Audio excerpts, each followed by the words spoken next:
So I want to start out by introducing Kara and thank her for being with us today. So Kara works, I believe she does bookkeeping as well as money management, financial coaching for clients, some of whom are business owners, some of whom are sort of ordinary people with their personal finances. I'm going to let you talk more about the details of the work that you do, but I can testify with a client of mine that she's definitely helped her out and really given her a lot of confidence and helped her achieve her goals. And so I've seen Kara make a difference in a client's life, and we value budgeting and we value good money management. And so we asked Kara if she'd be willing to share some of her resources and some of her thoughts with us and with some of our clients as well. So Kara, thank you so much for being here today. Really appreciate your coming out. And if you'd like to have the floor, go ahead and let us have what you've got to share with us. Perfect. Thank you so much. I'm excited. Like you said, I'm Kara Rasmussen, and I am a money manager and a coach. And what that means is I have the pleasure of working with many different people, whether they're a business owner, like you said, just a regular everyday person, completing every single task to create financial security. And there's no bad time to start this process. You want to start as soon as possible and not delay. I wanted to kind of share with you, I did a presentation a little bit ago for a company, for a group of interns, and the purpose was to kind of encourage them to start contributing to the retirement account in their 20s and not to wait, and what that all means. And I thought I would just kind of share a little slide from that with everyone to just kind of show like why it's important to start now and not wait no matter what age. So I was going to do a screen share. Let's see, desktop. Okay, and then Chandra, can you nod your head if you can see my screen just fine? Perfect. Okay, so for an example, if you were in your 20s and you just had like a basic salary of, let's say, $28,000, you worked for a company that had a company match, 4%, what I've seen through many of my clients seems to be pretty typical. And then had an annual rate of return of 8% on your investments. Again, that's pretty reasonable. This year, for those of you that are actively looking at most of your investments, it has been a crazy year as far as like huge rates of returns and the 20 to 30% sometimes. But if you look at a 10-year snapshot of any 10 years in the stock market, it's usually around 7 to 10% conservatively in that range. So I did a very conservative rate of 8% rate of return on your investments for your retirement. And then I just had it compounding annually. There's even more aggressive, there's compounding monthly or quarterly, but I even kept it super conservative, just compounding annually. So if you started this process at 21 years old and you just took 4% of your salary and then put it in your retirement account, and again, this sample assumes like no raises, you make that same $28,000 for the rest of your career. If you continue to do that, the money that you'd have at age 65 is $400,000 with the 8% rate of return compounding annually. You would have put $50,000 of your money into that in your working career to net $400,000. So what a lot of people do when they're in their 20s and they're making what they feel is kind of a low amount of income is they'll say, well, I'm going to wait a little bit. I'm just going to wait a little bit till I'm making a little bit more. Maybe I'll start like just in my 30s. It's still a really long time to invest. It can't make that big of an impact. I'm just going to wait a little bit. So waiting until you're 31 to start the same process, same salary, same 4%, same retirement age of 65. Instead of having 400,000, you now have 180,000 for just a $10,000 difference in what you've contributed over your working career. to net that same 400 or 800, if you're actually participating in the company match, you're going to have to put 18% of your salary away at age 30. And if you wait till you're age 40, it's going to be an even larger number. So again, it's just kind of the reminder of start now. It all really adds up in the end. Saving for retirement is just kind of one element in securing your finances and having, that authentic financial security. There's many, many tasks that are involved in kind of, I call it kind of joke with my clients and call it adulting.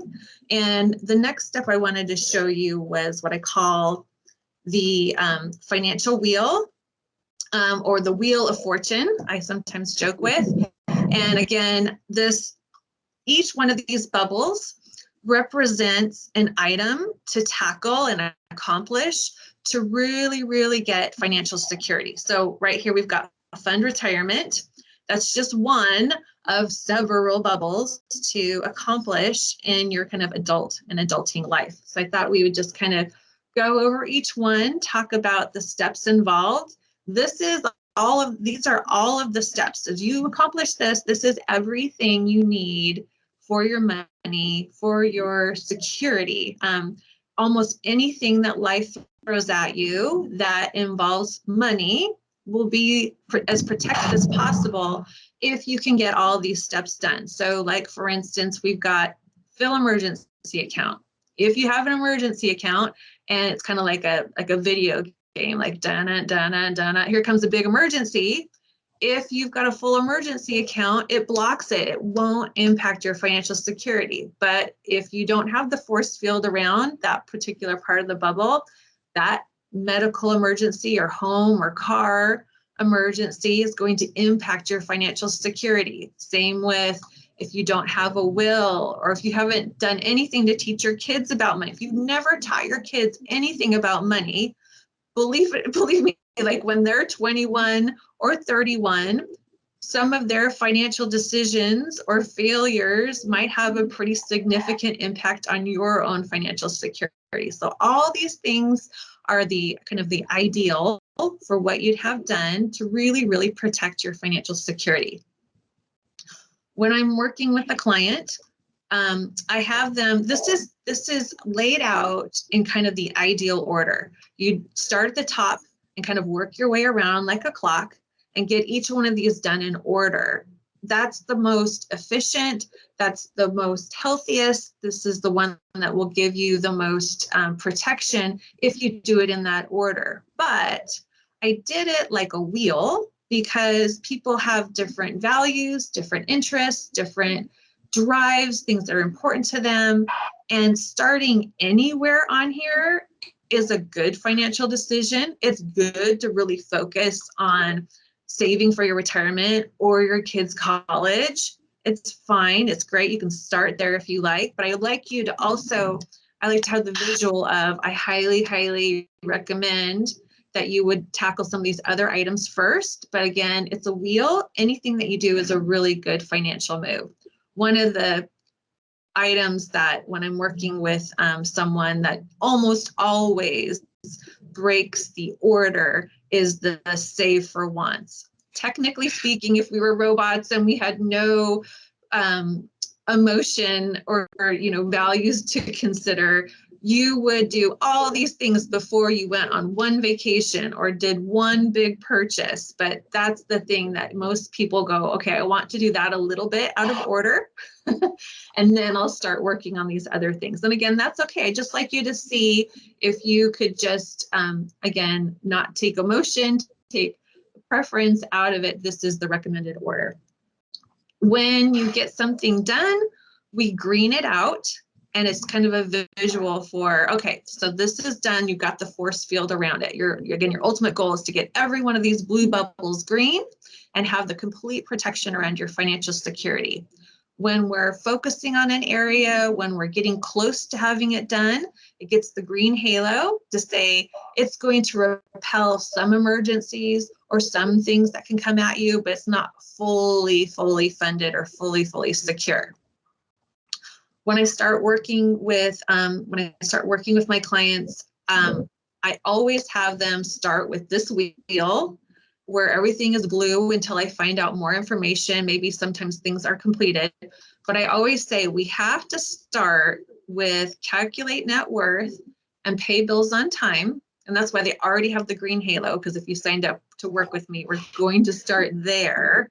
And once those two things are done, you can start anywhere, and I'll help coach you and put you through a program and direct you on like the best way to get that next bubble done.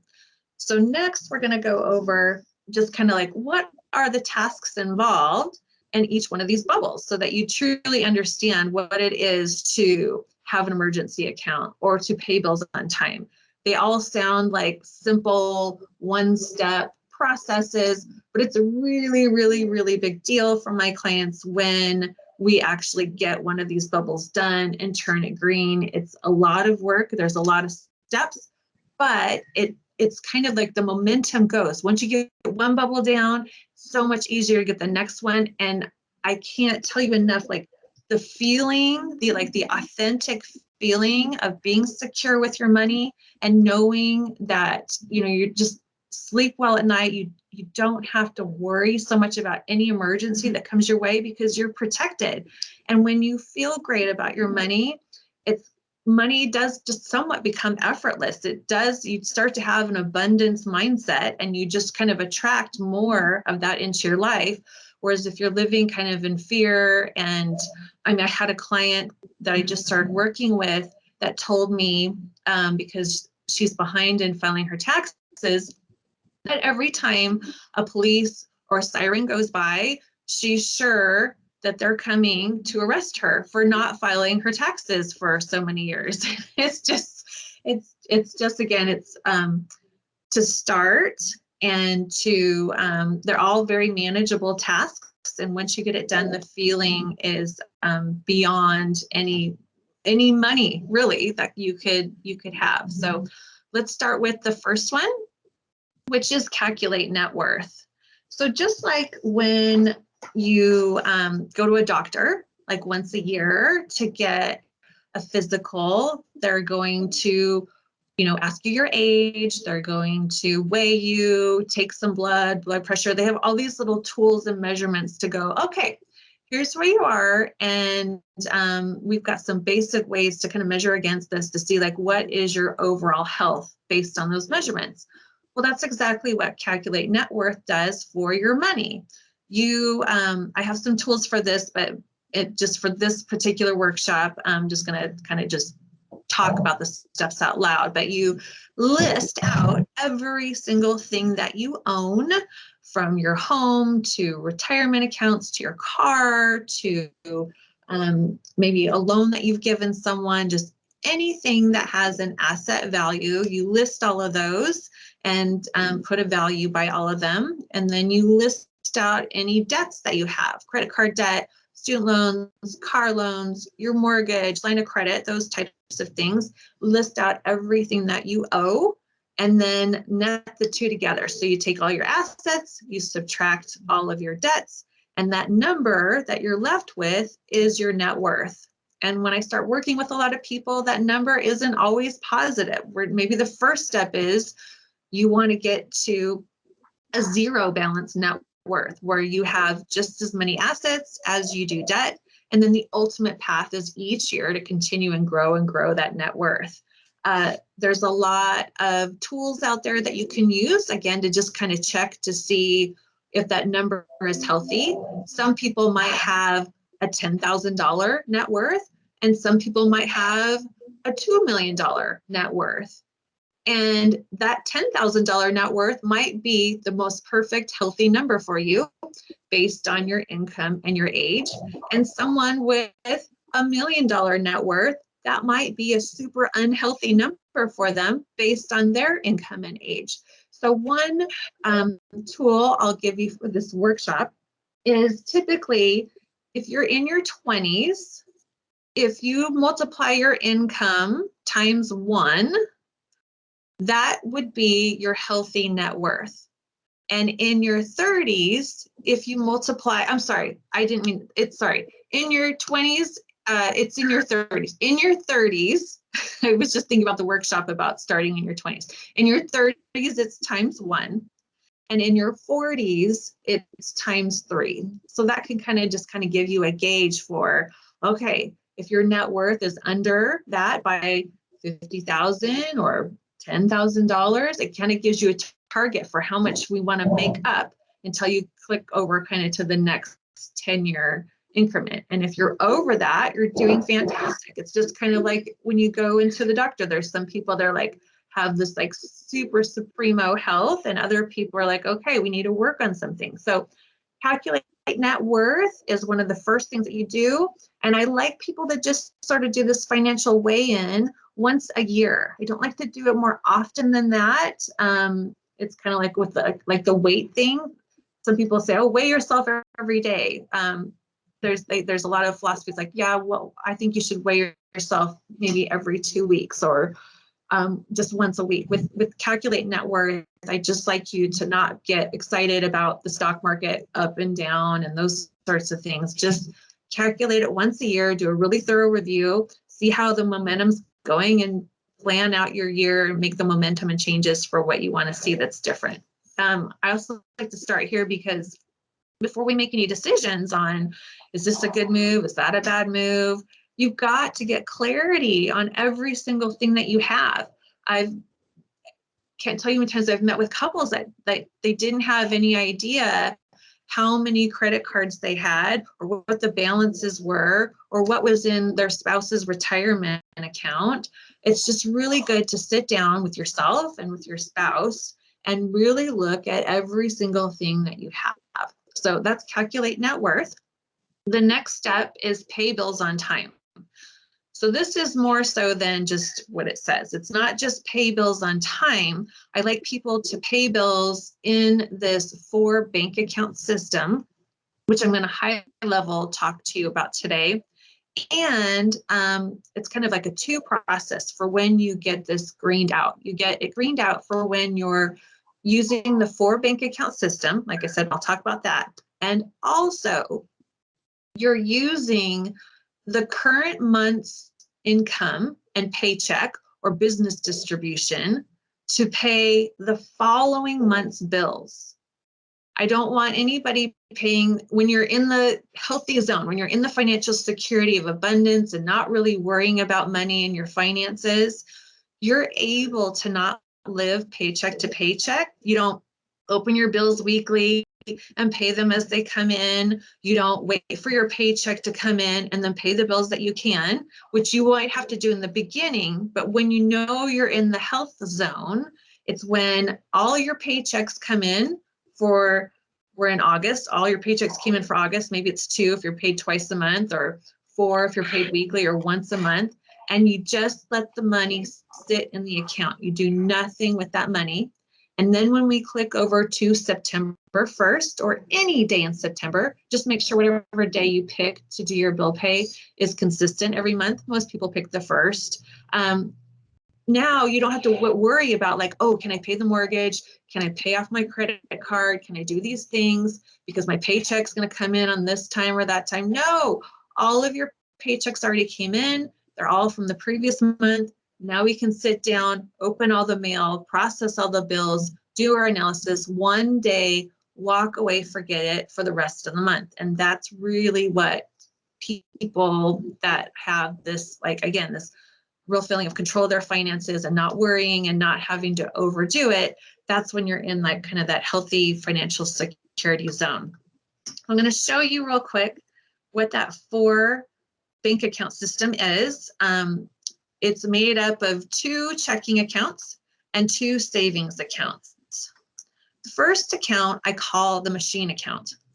This one, we're going to really high level do this one today. This takes me quite a few sessions to completely go through with clients. So I'm just going to kind of touch on it, but basically you have a checking account where all of your paychecks or business distributions come into for you on the personal side, and you pay all of your fixed and recurring expenses from that one account. So your paychecks would all come in from the current month. You're ready to sit down and do your bill pay for the 1st on the next month, and you would pay your mortgage or your rent, your utilities, your credit card, your student loan, all of those bills, regardless of when they're due, you're going to trigger them all on the first and be done. And that's what you do through your machine account. You have another account called discretionary. This is where you would do all of your choice-driven spending. It fluctuates. It's kind of clothing and gifts and gas and groceries and eating out and entertainment and those types of things. That's all done in one separate account that you would fund on the first, if the bill pay day is your first. So on the first, you would put $2,000 over there, or $5,000, or $500, depending on your income, into that one account. And you watch it really close through the app on your phone. Just logging into your bank and knowing that it gets funded $2,000 on the first of every month, and that needs to last you for the rest of the month. I do this rather than have a super detailed budget.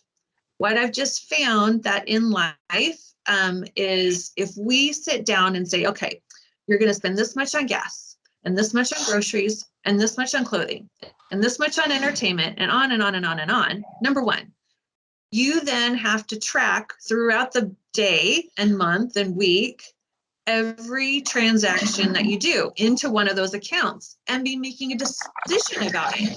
So if you're buying a gift for a kid's party, it's like, okay, is that entertainment? Is that gifts? Is that kid expense? I mean, just even that decision alone can get overwhelming, and then you bag the system. And then if you get sick or you go on vacation, and the other part of it is if we had only allocated $500 for groceries and $100 for clothing, and it's at towards the end of the month and you want to buy some clothes and that part of the budget is gone, but there's still some money left in groceries, everybody just goes, oh, I'm just going to use that grocery money now to get the shoes, and I've still met the budget. So for blending everything together, we don't want to have to track every move that we make. Most people just want to go, how much kind of fun money can I have for the month? And it's still a healthy number. So that's usually I found most people want to do. So we just, when you do your bill pay, the machine checking account, like you're paying your mortgage, like you're paying your utilities, like it's a bill, you just move money into that discretionary checking account. And again, it takes a while to kind of figure out what that perfect number is. And that's, through coaching, I can tell you what that ideal number is, but also you can you might have a good gauge for, if you look back through some credit card statements or just your checking account, you might be able to say, oh my gosh, I've been spending $7,000 a month on discretionary and I'm going into debt. So now I want to try to do 5. So that's when I'm going to move over to that account every month and try to track it and hit it. Your next account is an emergency savings account. And this is where you want to have like 3 to 6 months of liquid living expenses. So again, on your bill pay day, you're going to move money into the emergency account as well, like it's a bill, and continue to fill that until you get to the ideal amount. And then finally, the BMW savings account. This is where you're doing your bigger purchases that you typically have to save up for that you can't just do within the regular paycheck month. So it's usually like going on a vacation or a home improvement or something significant for your car or something like that. Just things that are maybe over $500 for a single transaction that you might have to save up for a little while. So these 4 accounts will take care of every type of spending. And as long as you do your spending in the account that it's purposed for, you don't have to track anything and you really don't have to budget anything because you're watching the total in that account and knowing when it will be replenished and making decisions that way. So again, the machine, you're taking care of all of your fixed and recurring. Doesn't really matter that it's something like Netflix or a gym membership that might kind of feel like they have a choice-driven element to it. If they're fixed and recurring, they come out of machine, If they're choice driven and variable and flexible, they're coming out of discretionary and smaller. So they're smaller choice driven. They're like $300 or less or $500 or less for the item. If it's an emergency, you have to pay, you have something medical, your hot water heater breaks, you take it right out of emergency. And then for BMW, it's where you can watch and see how much money you have planned for trips and things like that. So that is going back to the wheel. Once we're able to really maintain and focus, paying your money in 4 bank accounts, you're able to pay your money just on the first or once a month, you've got those 2 things greened out. And then this is where we can more kind of play and see where you want to work next. The next item that I like people to focus on is that fill emergency account. So again, that's one of the accounts in that 4 bill pay system. And like we talked about, it's you want to have 3 to 6 months of liquid living expenses in this account. It's 6 months if you're single or you're a single owner for your household. And you can do 3 months if you have 2 people that are equally contributing to the income for the house. And how you calculate that 3 to 6 months is kind of using that machine account format. You're looking at, okay, what's a typical month of fixed recurring expenses? How much am I moving over to discretionary each month? How much am I moving over to emergency? And how much am I moving over to BMW? Multiply that times that tally times 3 or 6, depending on where you are. And that's your target to fill in your emergency account. Once you've filled it to that amount, I wouldn't put any more money in there. I'd like you to purpose your money down in these other elements of the wheel, or just putting it in retirement. I just like you to keep liquid no more than that 6 months of living expenses.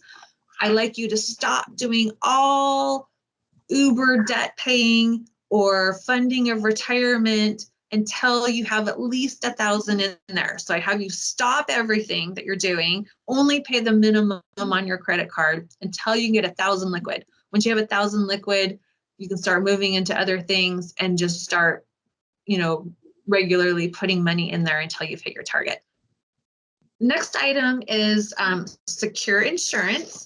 And I always like to just tell people, I purely just money coach. I'm not a financial planner and I'm not an insurance agent. So I never get commissions or there's no incentive for me to sell you insurance or to sell you an investment. That the advice I give is pure, and it's really what I've studied and have watched with various clients. So when I go through the insurance, it really is what you need to have in life and part of that adulting. So first and foremost, I like everyone to have medical insurance. If you're employed, most of the time you can get it through your employment, but I do work with a lot of self-employed people that just aren't getting it, and you really, really need to get it. In this high-level workshop, I'm not going to go over like how you get it, what are the prices, but if we're coaching, I can help you more with that. But today, I'm just going to kind of like bullet point the types of insurances that you need to really have financial security.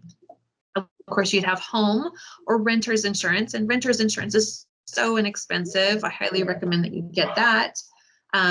Adequate insurance on your vehicles.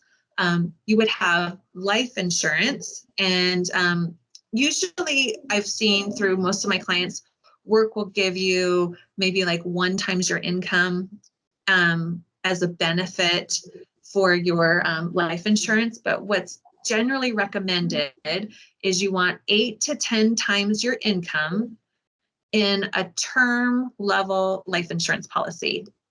That is the cheapest. That's all you need. You might hear things like terms like whole life or variable annuities, and those come with a lot of commission and fees, and it's just not necessary. You really just need just a good old basic. It's called term level life insurance, 8 to 10 times your income, and then you can cancel that insurance. You usually want to keep a policy until your youngest child turns 25.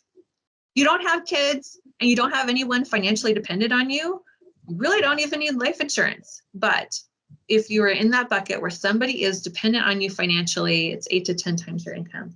They're very inexpensive. They're in the range of $15 to $20 a month. So it's highly, it's very reasonable for you to get a bigger policy outside of your work. The next insurance policy I like people to get is called a disability insurance policy. Now here, not all companies provide that for their team members, and it is more expensive, but it is just as necessary. This is the one insurance I see so many people go without. And the thing is, the reason it's more expensive is because you're far more likely to become disabled than you are to die. And because you're far more likely to engage and use this policy, it's more expensive. A typical, just basic, using like an average income for an average person can be about $200 to $250 a month. So it's very significantly different than life insurance, which can be like about $15 a month. But again, you don't want to become disabled and not be able to work until age 65. What are you going to do? So it's just one of those necessary adulting expenses. If you've got a business, we want to look over your various business insurance, make sure you have a general liability policy.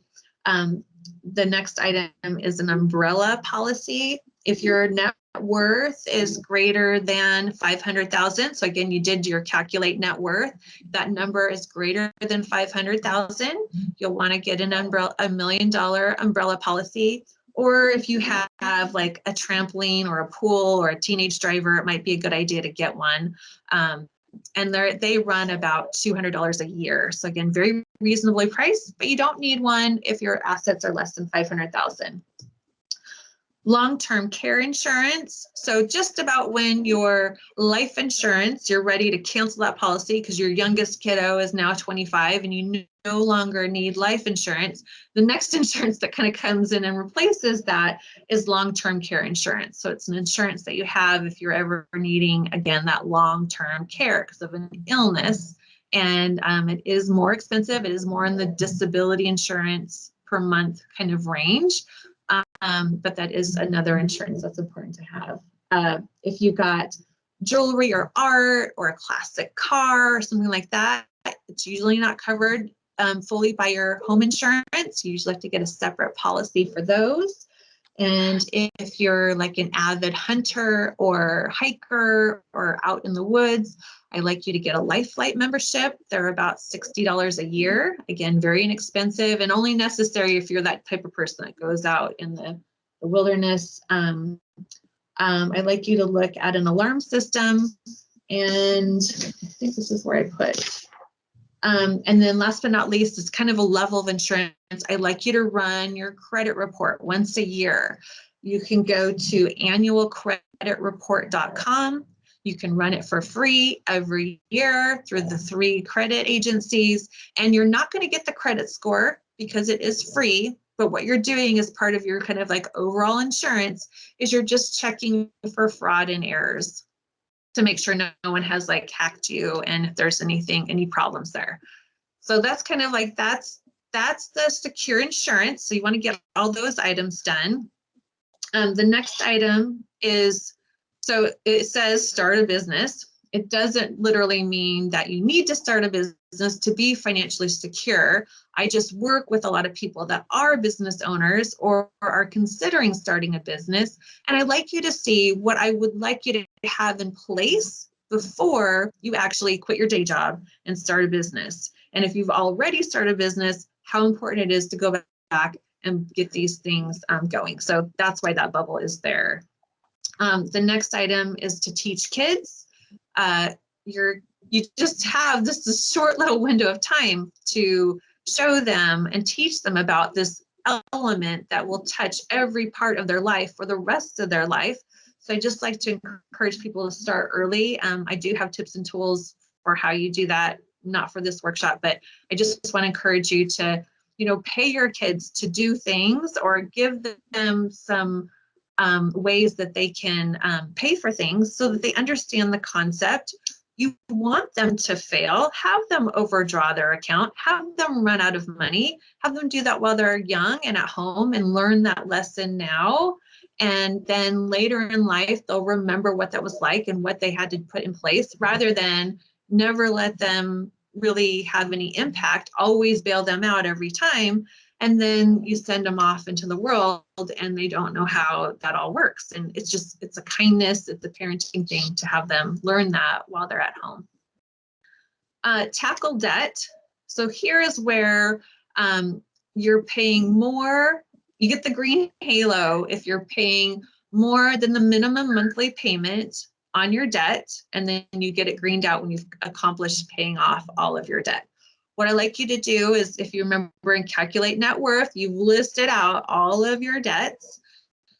There's a lot of different philosophies on how best to tackle debt.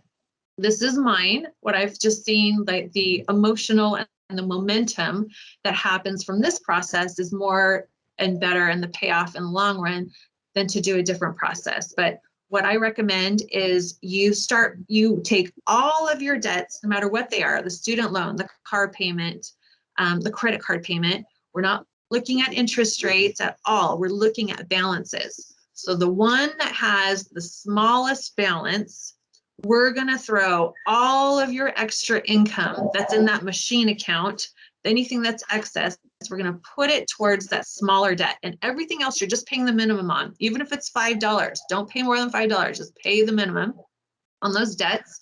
And when that small debt is paid off, you're going to take all the payments you were making on that small debt and put it towards the next one. And then that one gets paid off, and then you put it towards the next one. It just continues to build and build and build. That's called the snowball approach. And I just seen that the joy and the sense of accomplishment and the momentum that happens from actually completely paying off a debt, rather than picking the one that has maybe the biggest interest rate, but then has a bigger balance, just doesn't keep the momentum and the excitement going. And I like, because we're humans, I like to continue to have that momentum and excitement going. So that's what I like you to do on tackle debt. On create will, realistically, when you turn 18, you really need a will. Most people aren't doing that. Most people are not doing that. But let's say, like by say 21-ish, it's really important to get a will. And those elements of a will are your will, your living will, a trust for the kids perhaps, a revocable trust, a financial power of attorney, a durable power of attorney for healthcare. So there's all these elements to it. There are some online tools like willing.com that will help you do your will for very little money. I think they're like maybe $20 or something like that, or maybe some of them are in like the 60 range. Or you can go to an attorney and have one done. And if you're like single and you've got pretty simple finances, it's about $300 to have an attorney draw one up for you. And you don't need to be like having a will done every year. It's just, you just need to have it readjusted when you've had a significant life change, like you get married or you have a kid or you get divorced, then you want to do a little alter to it. But I like going the attorney route. It's not that much to actually have an expert help you. If you're married and you have kids, and again, it's not too complicated, it can range for about $800. And then if you are on like a second marriage and there's all these different assets and things, it's more complicated, well, you're going to need the attorney anyway, and it's going to be more expensive. It might be in like the $2,000 range to have yours done, but you don't want to leave that burden and all that complexity to your heirs. You need to pay the $2,000 now and have the kindness of something happening to you, and all of this is already laid out and planned for, and everybody knows what to do and is secure and has the framework. So I really just don't like people to go the online route. I really like you to use an attorney who can really go through the elements in more detail and do specific things for your circumstances. I, in the beginning, did a will for myself, just using one of the online tools, thought it was fantastic. The more and more I would coach clients and work with people and meet attorneys and see what they were doing, I'd start to go, oh, I kind of missed that. Oh, I missed that. Like they would say things like, okay, so your basic will says we're going to leave all the finances to your kids if you die. What if you die and they're 18? Do you want them to have all of the money? It's like, oh, well, maybe I kind of want it to go in chunks. Okay. And then do you want them to have to use some of the money for college? Okay. Yeah, that sounds good. Okay. Well, what if they're not on drugs now and now they're on drugs? Do they get all the money? Well, maybe not, no. So they just kind of go through all these scenarios because they're the experts, and then you have a really, really good solid will. So create will also has another step, which is to create a legacy drawer. This is where you're kind of you're filing and keeping like all of your financial paperwork, maybe like tax returns, and those sorts of things that you don't really need to put in a safe, but you want to keep them, you know, handy and secure. You also then, as part of adulting, which I've coached many, many clients, is as a grown-up, you need to get a safe, or at the very least, use a safety deposit box. Don't keep your social security card in your wallet or in a file drawer right in your house, or your passports and things like that. You need to get a safe. And in it, you're going to put things like your will that you have done, car titles, social security card, passport, birth certificates, marriage certificates, diplomas. I like you to keep 1,000 cash in there if possible. Let's see what else I put on here. Or like a photocopy of your driver's license. So there's just anything that if it was stolen or burned, like in a fire, that would be really hard to replicate. You want to keep that in your safe. So, and then you want to give that your safe information to somebody outside of your home too. So it's like, get the safe, know your combo, or know where you keep your key, and then also tell somebody outside your family so that they can get to your will or get to your stuff if something was to happen. So that's create will. Fund retirement. This is where you're putting like the ideal 10 to 15% of your income in some sort of retirement account. I found like many, many employers have made this process really simple, in that the choices that you have in retirement are usually a target date fund. So you just choose a fund that matches the year of your retirement, and it automatically allocates it into bonds and foreign stocks and mutual funds and maybe it's index funds, but it just does all of the allocating and the rebalancing for you automatically, and just kind of guides you through retirement. So you just buy this one fund with the target date that you like, and you put all the money in there. I've just found that most retirement accounts I've seen now, that's through employers, that is become the choice. And even if you don't have an employer, if you're self-employed or your employer doesn't offer one, you can do the similar thing. You can go through Fidelity or any of the, I really like Fidelity. They're no fee and low fee on some of these items, and do just a target date fund, a target date index fund. I like index funds. They match the market. There's hardly any fees involved with them. I won't, again, for this workshop, I won't go into deep details about the difference between buying a stock, buying a mutual fund, buying an index fund. I just want you to kind of walk away with a good rule of thumb is to just buy a target date fund. You do want to kind of be all in. You don't want to buy a target date fund and then also have a mutual fund, also have individual stocks. If you're going to go the target date philosophy, you go all in. You put everything into the target date fund. Okay, and then we've got save for once. This is where you're no longer using any sort of debt or credit card to do big purchases that are wants. So if you're going on a trip, or you're going to do a home improvement, or you're going to get a new car, instead of going into debt to do those things, you're saving for them ahead of time and paying for them with the cash that you've accumulated. The next item is save for college. So if you don't have kids, you just automatically get this bubble green, or if you're not paying for your kids' college, you just kind of get a free green bubble. But a couple things with the Save for College. Again, it's strategically placed for getting all of these other things done before you start saving for your kids' college. I would love for you to have an emergency account and be saving for your own retirement before you save for your kids' college. But again, that's just what I recommend, but it is a wheel. you could put your own values and beliefs into it, and you can save for it. It's not a bad move to save for your kids' college. Here in Idaho, we have it's called the Ideal College Plan. It's a 529 plan. I was reading in Money Magazine a few years ago, which I think has now changed its name to Kiplinger's. But anyway, they did an analysis of all of the various state college funds and rank them, like, how good they are, how they feel about them. And Idaho has one of the best. So it really is a good idea to start putting your money, if you're saving for your kiddos' college, into the Idaho Ideal 529 college fund. So just keep focusing there. And you can kind of Google what various college tuitions are these days, and then kind of figure out what amount you need to save to get to that target and how much. It's usually, for my clients, it's really alarming for me when I do that analysis for them and they find out, oh my gosh, okay, I had to put how much in every month? I just thought if I put $25 in a month when they were born, I would have enough by the time they're 18. Oh, no.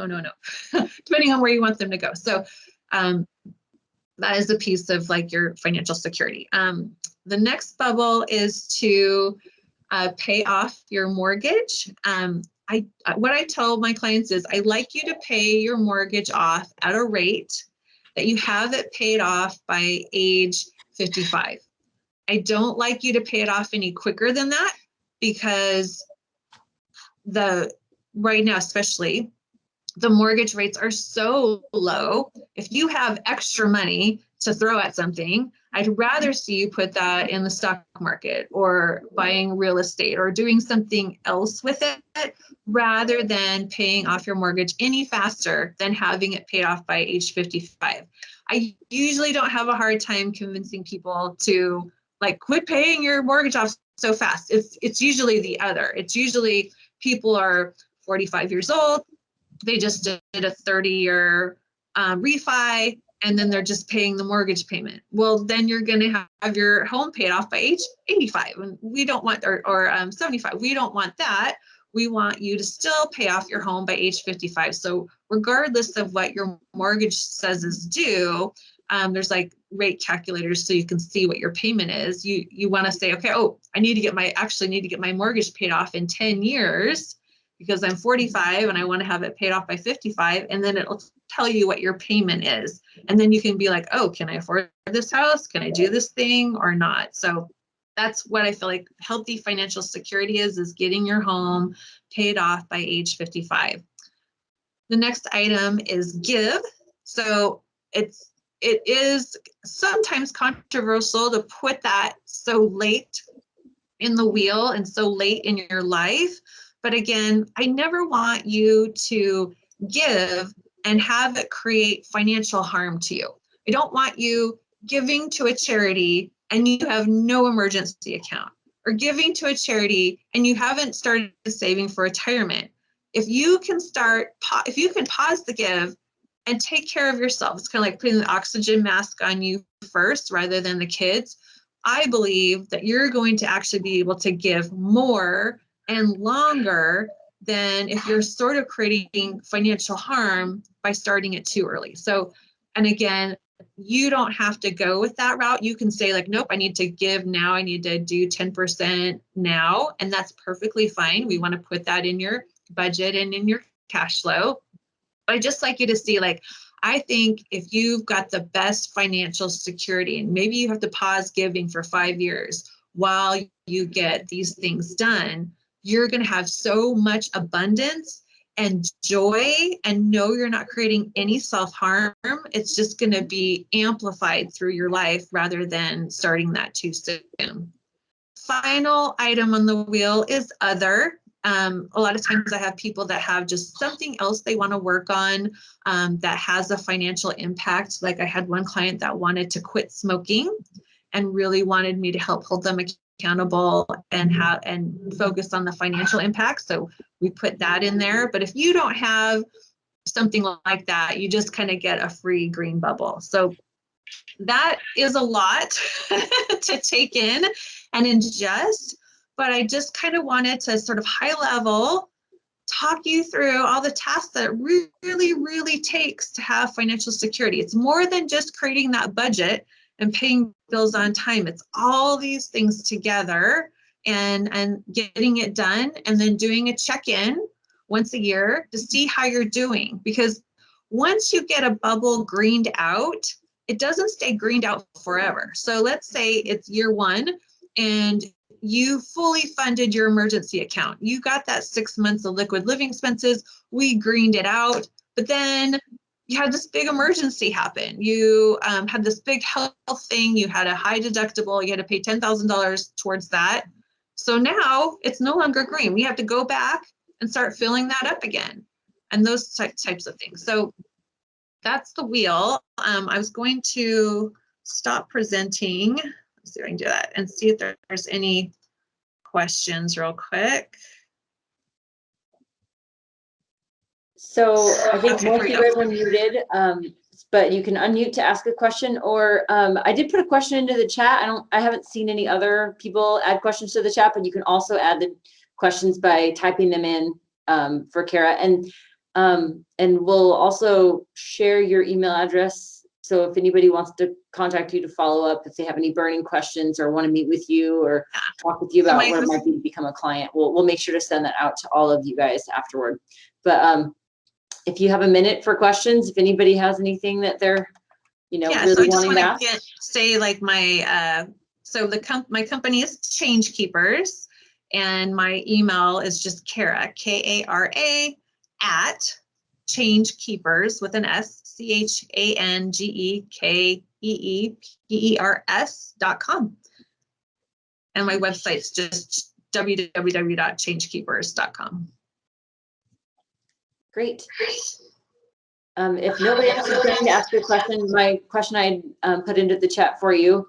What do you recommend on that kind of having that system for paying your bills? What if a bill comes out after the first of the month and it's due before the first of the next month? What do you recommend? Because I know you mentioned you have people pick like a first of the month or some one day of the month to pay all the bills. So it's either going to be on auto pay that comes out at a different time. So the first is, that's a great question. The first is really for all of your manual triggers.